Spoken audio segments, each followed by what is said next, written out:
हापुड़ नगर कोतवाली क्षेत्र के देवलोक कॉलोनी में ट्रांसफर में भीषण आग लग गई। आग लगने से इलाके में हड़कंप मच गया।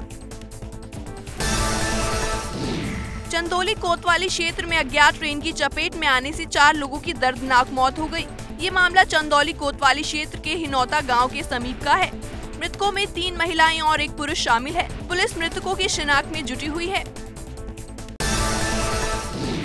गाजियाबाद में बसपा के पूर्व विधायक के भाई ने पत्नी की गोली मारकर हत्या कर दी। पुलिस ने आरोपी पति को गिरफ्तार कर लिया। आरोपी पति पर पहले से कई मुकदमे चल रहे हैं।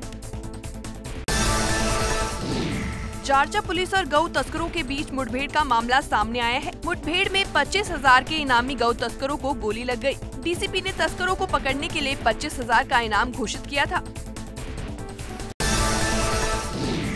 जालौन में कानून की जगह पूरा जंगल राज कायम होता जा रहा है। अपराधी खुलेआम एक के बाद एक घटनाओं को अंजाम दे रहे हैं। इस बार प्रधानी चुनाव की रंजिश को लेकर प्रधान के छोटे भाई सहकारी सचिव पर हथियारबंद बदमाशों ने जानलेवा हमला कर दिया और मरनासन अवस्था में खाई में फेंककर हमलावर फरार हो गए। नोएडा अथॉरिटी ने लोगों को सहूलियत देते हुए बड़ी पहल की है। अब नक्शे पास कराने के लिए प्राधिकरण के चक्कर नहीं लगाने होंगे। हर श्रेणी में आने वाले नक्शे अब ऑनलाइन पास किए जाएंगे। आगरा में कोरोना के बाद बड़ी आपदा को लेकर हाई अलर्ट जारी कर दिया गया है। दरअसल पाकिस्तान के आतंकी टिड्डी को लेकर आगरा के देहात क्षेत्रों में ये हाई अलर्ट जारी किया गया है। पाकिस्तान से आए टिड्डी दल को लेकर आगरा कृषि विभाग ने एडवाइजरी जारी की है। वाराणसी में एक मामूली विवाद को लेकर 2 पक्षों में भिड़ंत हो गई। घटना वाराणसी के चौबेपुर इलाके की है, जहां बालू रखने को लेकर 2 पक्षों में विवाद हो गया, जिसमें एक पक्ष की महिला ने दूसरे पक्ष को धमकाने के लिए बंदूक निकाल ली। छीना झपटी में अचानक बंदूक से गोली भी चल गई। लेकिन अब इस मामले में पुलिस ने एक शख्स पर धारा 307 के तहत मामला दर्ज कर लिया है। दिल्ली से प्रवासियों को लेकर प्रयागराज जा रही एक ट्रेन में मारपीट का मामला सामने आया है। बताया जा रहा है स्पेशल ट्रेन में 50 के करीब युवक और युवतियां सवार थे। ये सभी लोग फिरोजाबाद और आगरा के रहने वाले थे और ट्रेन के टूंडला स्टेशन पर रुकते ही सभी लोग ट्रेन से उतरने लगे। आरोप है कि स्टेशन पर उतरते ही वहां मौजूद जीआरपी के जवानों ने उन्हें पीटना शुरू कर दिया। पीड़ित युवक युवतियों का कहना है कि उन्हें फिरोजाबाद और आगरा जाना था, लेकिन जीआरपी के लोग उन्हें जबरन प्रयागराज भेज रहे थे और जब उन्होंने इस बात का विरोध किया तो उनके साथ अभद्रता और पिटाई होने लगी। फिलहाल इन सभी लोगों को एक इंटर कॉलेज में क्वारंटीन किया गया है। अलीगढ़ में बाइक टक्कर को लेकर 2 पक्ष आमने सामने आ गए, जिसके बाद जमकर लाठी डंडे चले और पथराव भी हुआ। इस हमले में 10 से ज्यादा लोग घायल बताए जा रहे हैं, जिन्हें दीनदयाल अस्पताल में भर्ती कराया गया है। फिलहाल इलाके में भारी पुलिस बल तैनात है। ग्रेटर नोएडा के बीटा 2 थाना क्षेत्र के सिग्मा में पुलिस ने सेक्स रैकेट का भंडाफोड़ किया है। पुलिस ने छापेमारी करते हुए गेस्ट हाउस मालिक और 2 महिलाओं सहित 6 लोगों को गिरफ्तार किया है। इन लोगों के पास से 7 mobile phone, tablet, bike, scooty और अन्य सामान भी बरामद किया है। गेस्ट हाउस में लंबे समय से चल रहा था सेक्स रैकेट।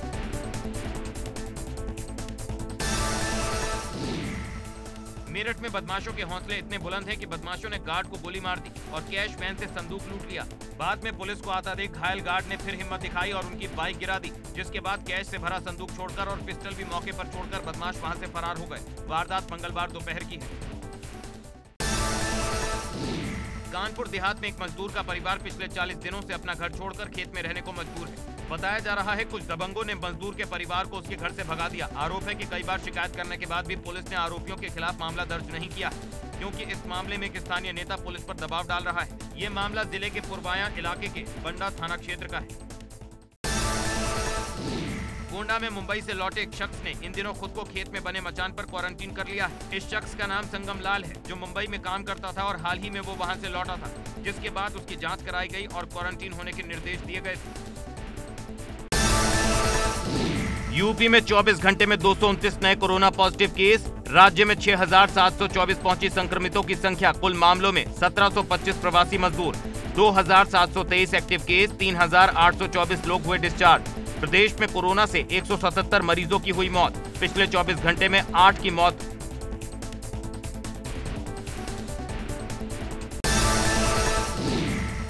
अमेठी में कोरोना संक्रमितों की संख्या बढ़ी। मंगलवार को 33 लोगों की रिपोर्ट आई पॉजिटिव। अलग अलग राज्यों से आए श्रमिक निकले पॉजिटिव। जिले में कोरोना मरीजों की संख्या 71 हुई।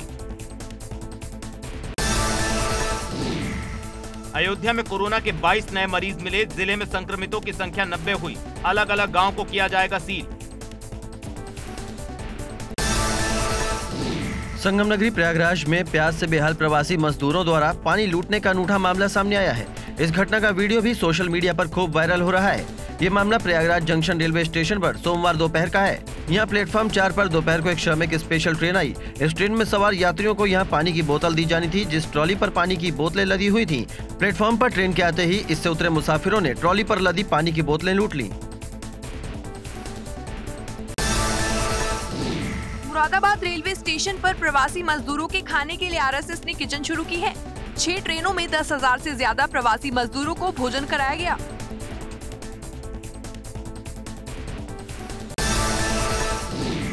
हरियाणा से प्रवासियों को लेकर चली रोडवेज की एक बस आज दोपहर बरेली के टीपी नगर पहुंची। यहां से प्रवासियों को दूसरी बस से रायबरेली ले जाना था। बस के इंतजार में एक मां की गोद में उसके 10 दिन के बच्चे की मौत हो गई।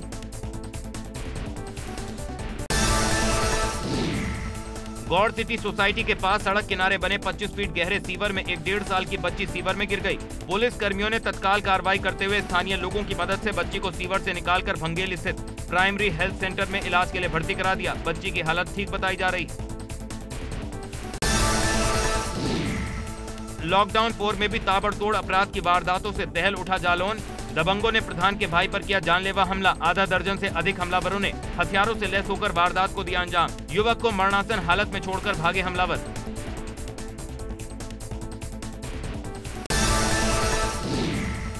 बस्ती के मेडिकल कॉलेज में इलाज करा रहे एक युवक की मौत हो गई। स्वास्थ्य विभाग ने युवक के शव को सील पैक करके अंत्येष्टि स्थल भेज दिया, लेकिन जब परिवार ने आत्मदाह से पहले शव का चेहरा देखा तो पता चला कि वो उनके बेटे का नहीं बल्कि किसी और का शव था। जिस शख्स की मौत की सूचना उसके परिवार वालों को दी गई वो जिंदा है।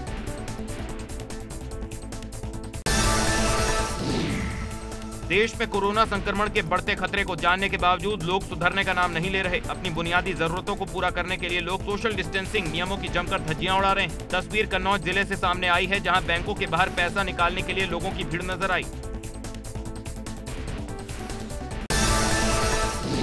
भारत में कोरोना के कुल 1,45,380 मामले आ चुके हैं। इनमें से एक्टिव केस 80,722 हैं, जबकि ठीक हुए लोगों की संख्या 60,490 है। पीलीभीत में चौथे लॉकडाउन के बाद धीरे धीरे बाजार में रौनक वापस आने लगी है, लेकिन इस बार दुकानें कुछ अलग रंग में दिख रही हैं। यहाँ की दुकानों ने पीपीई किट पहन रखी है। वहीं गारमेंट्स की दुकानों पर स्टैचू मास्क पहने खड़े हैं, जो ग्राहकों को आकर्षित और जागरूक कर रहे हैं। बड़ी बात है कि इन दुकानों की फोटो जब वायरल होती है तो यहाँ के जिलाधिकारी इन फोटो को ट्वीट करते हैं। दुकानों की फोटो जिलाधिकारी के ट्वीट करने के बाद दुकानदार लोगों को जागरूक करने की होड़ मच गई है। शामली जनपद में कोरोना संक्रमित मरीजों की संख्या बढ़ने का सिलसिला जारी है। शामली में 2 नए कोरोना पॉजिटिव केस मिले हैं। जिन लोगों में कोरोना संक्रमण मिला है वो प्रवासी मजदूर हैं, जो महाराष्ट्र से शामली जनपद आए थे और जिला प्रशासन द्वारा पहले से क्वारंटीन किए गए थे। स्वास्थ्य विभाग की टीम ने दोनों पॉजिटिव को झिंझाना कोविड-19 अस्पताल में भर्ती कराया है। बलिया में आज एक साथ 16 नए कोरोना पॉजिटिव केस मिले हैं। 14 पॉजिटिव केस पहले ही मिल चुके हैं। अब बलिया में कुल पॉजिटिव केसों की संख्या बढ़कर 30 हो गई है। इन सभी कोरोना पॉजिटिव केसेस में एक महिला सिम्टोमेटिक पॉजिटिव केस को छोड़कर बाकी 29 केसेस एसिम्टोमेटिक हैं, जिनमें 16 आज मिले पॉजिटिव केस हैं, जिनकी उम्र 10 से 45 साल के बीच है। पूर्व सिंचाई मंत्री और आंवला से विधायक धर्मपाल सिंह ने हाथों में फावड़ा लेकर नदी की खुदाई शुरू की है। विधायक अगले 15 दिन तक ग्रामीणों के साथ मिलकर आंवला की ऐतिहासिक पीलिया नदी को पुनर्जीवित करने का काम करेंगे और गांव में ही टेंट लगाकर रहेंगे। मेरठ के 8 कोरोना मरीजों की रिपोर्ट गुड़गांव की प्राइवेट लैब में पॉजिटिव आई थी, लेकिन सरकारी लैब में सैंपल की दोबारा जांच की गई तो 6 मरीजों की रिपोर्ट नेगेटिव आई। मेरठ के डीएम ने गुड़गांव की मॉडर्न लैब की रिपोर्ट में गड़बड़ी पर कार्रवाई के लिए शासन को पत्र लिखा है। लॉकडाउन 4 में भी दिल्ली नोएडा बॉर्डर पर लग रहा भारी जाम। डीएनडी पर लगी वाहनों की लंबी कतार। जिला प्रशासन ने डीएनडी पर आरएएफ और पुलिस फोर्स की तैनात। दिल्ली से आ रहे लोगों को ई पास दिखाने पर ही जाने की दी जा रही इजाजत। बिना पास के आने वालों को भेजा जा रहा है वापस। अलीगढ़ में हरियाणा रोडवेज की 2 बसें प्रवासी मजदूरों को लेकर आईं, लेकिन अलीगढ़ प्रशासन ने उनको आगे बढ़ने नहीं दिया। 3 प्रवासी मजदूर जो अलीगढ़ के थे उनको उतार दिया गया। बाकी अन्य मजदूरों को दोनों बसों से मुरादाबाद के लिए रवाना कर दिया गया। महाराष्ट्र से गाजीपुर लौटे श्रमिकों का कहना है कि वो अब वहां वापस नहीं जाना चाहते। वो यहीं पर खेती मजदूरी कर अपना गुजारा करेंगे। कुछ श्रमिकों का कहना है कि उनके घर वहां पर हैं, इसलिए वापस लौटना पड़ सकता है, लेकिन ज्यादातर श्रमिकों ने वापस न जाने की बात कही।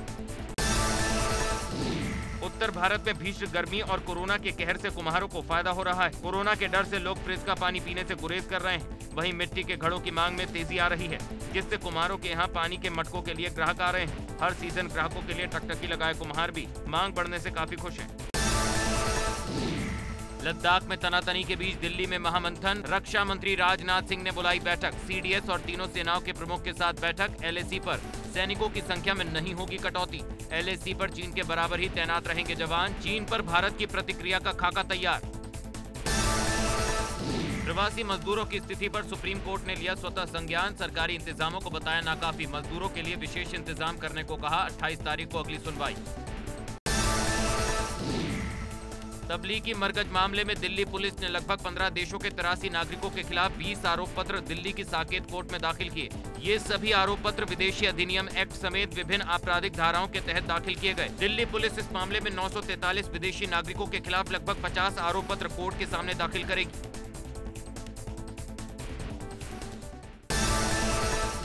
उत्तर प्रदेश पुलिस में बड़ा फेरबदल। 10 आईपीएस अफसरों के हुए तबादले। ADG law and order PV Rama Shastri हटाए गए। डीजी विजिलेंस बनाए गए। प्रशांत कुमार बनेंगे ADG law and order. Lucknow IG range Bhagat Singh को भी हटाया गया।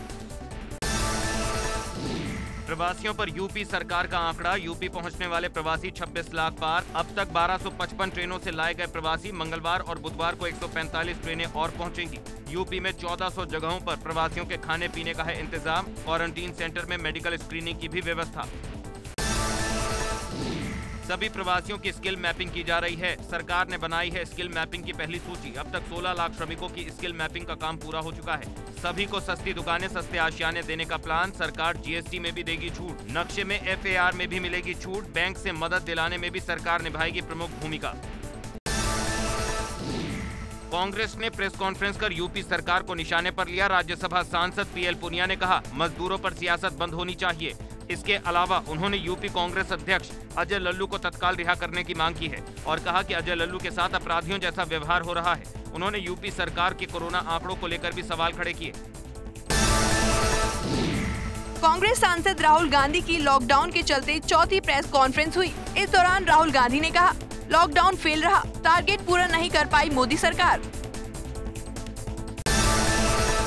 उन्होंने कहा कि प्रधानमंत्री नरेंद्र मोदी को उम्मीद थी कोरोना 21 दिन में कंट्रोल हो जाएगा, मगर 60 दिन हो चुके हैं और केसेस बढ़ते जा रहे हैं। भारत उन देशों में से है जहां कोरोना सबसे तेजी से फैल रहा है। उन्होंने कहा कि हिंदुस्तान पहला ऐसा देश है जो बीमारी के बढ़ते वक्त लॉकडाउन खत्म कर रहा है।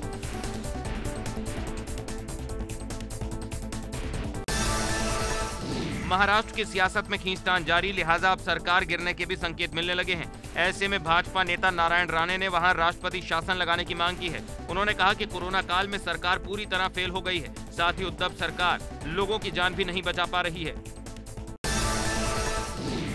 उधर उद्धव सरकार पर खतरे को लेकर कांग्रेस नेता संजय निरुपम ने भी हमला बोला है। उन्होंने कहा कि जो कांग्रेस के साथ है वो भरोसे के लायक नहीं है। लॉकडाउन के दौरान अभी प्रवासी अपने घरों को भी नहीं पहुंच पाए हैं, लेकिन इन प्रवासियों को लेकर राजनीति शुरू हो गई है। खासकर महाराष्ट्र से आए प्रवासी लोगों को लेकर राजनीतिक गलियारों में हलचल है। अब राज ठाकरे ने भी प्रवासियों को लेकर कहा कि अब किसी को अगर वापस आना है तो उनको सरकार और पुलिस से परमिशन लेनी पड़ेगी। 30 मई को मोदी सरकार 2 के 1 साल पूरे हो रहे हैं। अपने 1 साल पर भाजपा ने जन्मदिन मनाने का मेगा प्लान तैयार किया है। पार्टी के मुताबिक आत्मनिर्भर भारत का संदेश 10 करोड़ घरों तक पहुंचाया जाएगा। साथ ही मास्क और फेस कवर भी भाजपा कार्यकर्ता बांटेंगे। भाजपा कार्यकर्ता स्वदेशी वस्तुओं से बने सामानों के इस्तेमाल का संकल्प भी लेंगे। नैनीताल के क्वारंटीन सेंटर में हुई मासूम बच्ची की मौत के बाद नेता प्रतिपक्ष इंदिरा हृदयेश काफी नाराज नजर आई। उन्होंने कहा, मुख्यमंत्री हल्द्वानी आते हैं लेकिन क्वारंटीन सेंटर का बिना निरीक्षण किए वहां से चले जाते हैं और जिस क्वारंटीन सेंटर में सांप के काटने से बच्ची की मौत हुई उससे यही पता लगता है कि प्रशासन की कोई ऐसी व्यवस्था नहीं है जिससे प्रवासियों को सही से रखा जाए। धौलास चौकी गांव के जंगल में भयंकर आग लग गई। आग गांव तक न पहुंचे, जिसके लिए काफी प्रयास किए गए। सूचना मिलते ही पुलिस मौके पर पहुंची और फायर ब्रिगेड की गाड़ियों ने आग पर काबू पाया। उत्तराखंड उच्च न्यायालय ने कूड़ा फेंकने और सार्वजनिक स्थलों पर थूकने के खिलाफ चालानी कार्यवाही पर सरकार से पूछे गए सवाल पर जवाब नहीं मिलने से नाराज है। इसके चलते स्वास्थ्य सचिव और शहरी विकास सचिव को कड़ी फटकार लगाई है और अवमानना प्रक्रिया तय करने की चेतावनी दी है। उत्तराखंड में तेजी से घूम रहा कोरोना मीटर। रामनगर में एक ही दिन में सामने आए 9 मामले। प्रदेश में कोरोना मरीजों की संख्या बढ़कर हुई 400। देहरादून में कैबिनेट मंत्री सतपाल महाराज का घर सील। महाराज के घर आए लोगों को क्वारंटीन किया गया। घर के बाहर होम क्वारंटीन का स्टिकर चस्पा। अब न ही कैबिनेट मंत्री सतपाल महाराज के घर कोई आ सकता है और न ही कोई घर से बाहर जा सकता है। रामनगर में कोरोना के मामले लगातार बढ़ रहे हैं।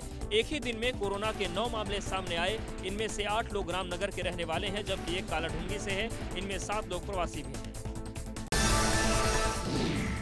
उत्तराखंड में बदला मौसम का मिजाज। प्रदेश के कई इलाकों में धूल भरी आंधी। लोगों में अफरा तफरी का माहौल। बागेश्वर में भी क्वारंटीन सेंटर की स्थिति ठीक नहीं। प्रवासियों का कहना है कि क्वारंटीन सेंटर में समय से भोजन तक नहीं मिल पा रहा। साथ ही बिजली, पानी और शौचालय जैसी जरूरी सुविधाएं भी नहीं हैं। भरी गर्मी में घंटों सड़कों पर घूमकर यूपी से उत्तराखंड जाने के इंतजार में एक दूल्हा घूमता रहा। बॉर्डर पर उत्तराखंड जाने की परमिशन मांगी तो पुलिस ने दुल्हन की परमिशन की जगह दूल्हे को परमिशन लाने को कहा। दूल्हा भी बॉर्डर पर बैठकर जिद पर अड़ गया कि बिना दुल्हन को लिए वापस नहीं जाएगा। काशीपुर के यूपी उत्तराखंड सीमा पर लगे सूर्या पुलिस चौकी बॉर्डर पर ये दूल्हा अपने भाइयों के साथ पहुंचा था।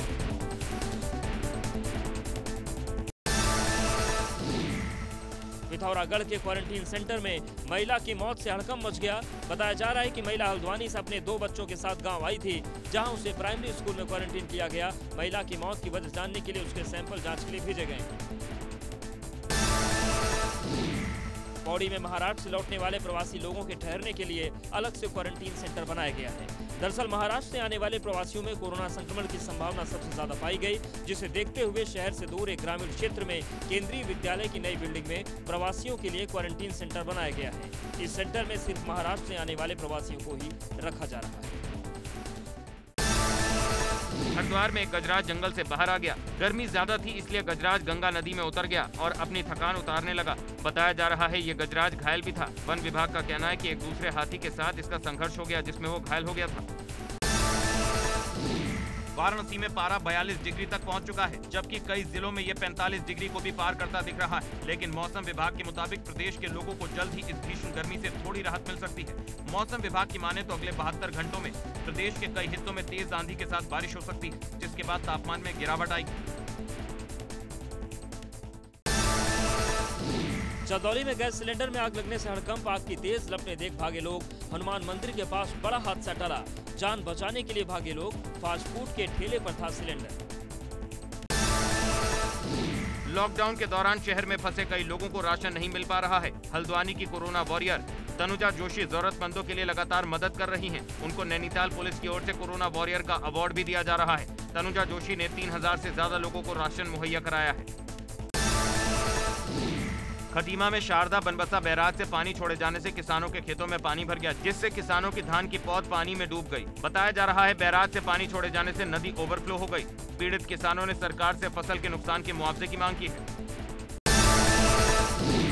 वंदे भारत योजना के तहत भारतीयों को वापस लाया जा रहा है। इस मिशन के तहत अब भारतीय अपने वतन वापस लौट सकेंगे। विदेशों में फंसे भारतीयों को वापस लाने के लिए विशेष फ्लाइट संचालित की जा रही है।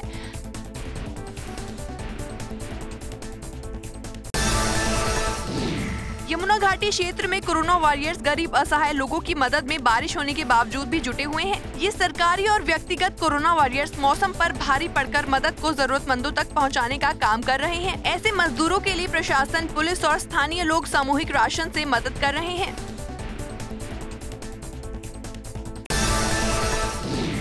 मुजफ्फरनगर में दिल्ली देहरादून राष्ट्रीय राजमार्ग संख्या 58 पर बिस्किट से भरे एक ट्रक में अचानक आग लग गई। देखते ही देखते आग ने विकराल रूप धारण कर लिया। ट्रक ड्राइवर ने किसी तरह ट्रक से कूदकर अपनी जान बचाई। दमकल विभाग की टीम ने घंटों की मशक्कत के बाद आग पर काबू पाया।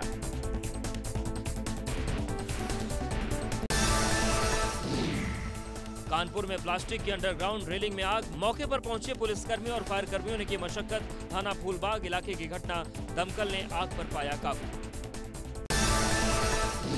उन्नाव में तेज रफ्तार ARTO की गाड़ी ने बुजुर्ग को टक्कर मार दी, जिससे बुजुर्ग की मौके पर ही दर्दनाक मौत हो गई। गुस्साए ग्रामीणों ने कई घंटे तक सड़क पर जाम लगाए रखा। स्थानीय लोगों ने ARTO पर ट्रकों से अवैध वसूली करने का आरोप भी लगाया।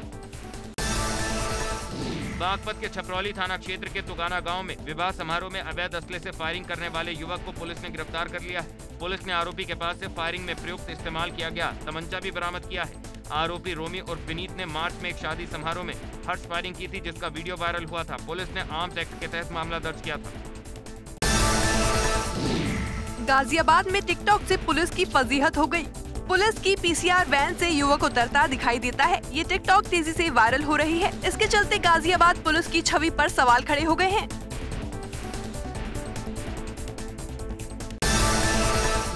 कानपुर देहात में सरकारी डॉक्टर रवीश कुशवाहा की दबंगई देखने को मिली। टोल मांगने पर डॉक्टर ने पिस्टल तान दी। टोल कर्मियों से डॉक्टर ने दबंगई दिखाई।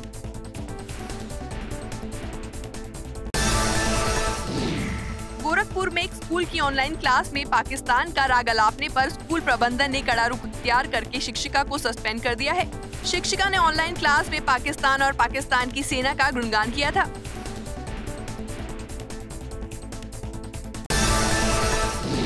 लॉकडाउन के चलते मंदिर में श्रद्धालुओं के लिए दर्शन बंद कर दिए गए हैं। ऐसे में भले ही भक्त अपने आराध्य के दर्शन ना कर पा रहे हों, लेकिन उनकी आस्था अभी भी अडिग है। ऐसे ही एक भक्त की आस्था अपने भगवान के प्रति देखने को मिली कान्हा की नगरी वृंदावन में, जहां दिल्ली के एक व्यापारी ने इस लॉकडाउन के दौर में भी भगवान बाके बिहारी जी को 2 करोड़ 30 लाख रुपए का दान दिया। राजधानी लखनऊ में क्राइम ब्रांच और मड़ियाओं पुलिस ने मुठभेड़ में शातिर अभियुक्त वीरेंद्र यादव को गिरफ्तार किया है। वीरेंद्र ने पिछले दिनों मड़ियाओं में एक स्वास्थ्य अधिकारी के घर लूट की घटना को अंजाम दिया था और आज उस लूट के माल को ठिकाने लगाने की फिराक में था। इसी दौरान क्राइम ब्रांच और मड़ियाओं पुलिस को सूचना लगी तो आरोपी की घेराबंदी की गई। वीरेंद्र ने पुलिस पर फायर कर दिया। पुलिस की जवाबी कार्रवाई में आरोपी के पैर में गोली लगी, जिसके बाद वो घायल हो गया। उसे ट्रामा सेंटर में भर्ती कराया गया है। लखीमपुर खीरी में अवैध खनन कर रहे 4 ट्रक ट्रोलियों को पकड़ा गया। ये खनन थाना पालिया के शारदा नदी के पास किया जा रहा था। इसमें 2 चालकों को गिरफ्तार भी किया गया है।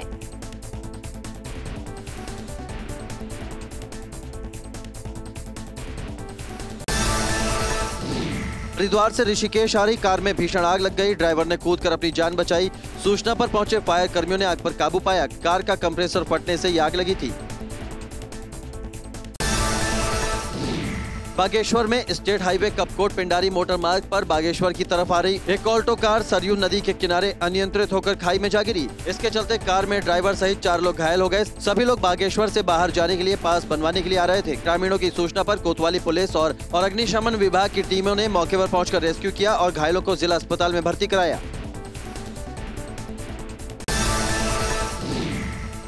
बुंदेलखंड में पाकिस्तानी टिड्डी दलों के बड़े हमले का खतरा मंडरा रहा है। लॉकडाउन से जूझ रहे किसानों पर दोहरी मार का संकट पैदा हो गया है। टिड्डी दल बुंदेलखंड में प्रवेश कर गया है। खतरे को देखते हुए बुंदेलखंड के सभी 7 जिलों को एडवाइजरी जारी कर पानी के टैंकर और फायर ब्रिगेड को सतर्क रहने के आदेश दिए गए हैं।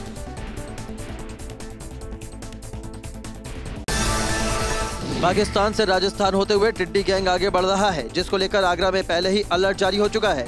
टिड्डी गैंग राजस्थान और मध्य प्रदेश से होते हुए आगरा की ओर बढ़ रहा है, जिसको लेकर जिला कृषि अधिकारी ने तैयारी की है। आगरा में टिड्डी गैंग को देखते हुए 205 ट्रैक्टर की व्यवस्था की है, जिनसे दवा का छिड़काव किया जाएगा। जिला कृषि अधिकारी राम प्रवेश ने बताया कि ये टिड्डी गैंग पाकिस्तान से राजस्थान के रास्ते आगे बढ़ रहा है।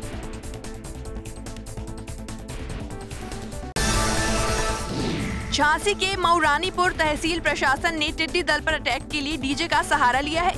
पाकिस्तानी टिड्डी दल के चलते किसानों के चेहरे पर चिंता की लकीरें बनी हुई हैं। मऊरानी पर उप जिलाधिकारी ने पहले से तैयारियां शुरू करते हुए तहसील प्रशासन के साथ मिलकर किसानों को जागरूक किया है और पाकिस्तानी टिड्डी को भगाने के लिए डीजे का सहारा लिया है। उन्होंने डीजे की तेज धुन की मदद से टिड्डी को भगाने का तरीका निकाला है। उन्नाव में ट्रिपल मर्डर से हड़कंप मच गया। घटना औरास थाना क्षेत्र के पूरनखेड़ा गांव की है, जहां गांव के बाहर एक सूखे तालाब के पास एक महिला और 2 बच्चों के शव मिले पड़े हैं। एक साथ तीनों लोगों की हत्या की सूचना मिलते ही इलाके में हड़कंप मच गया।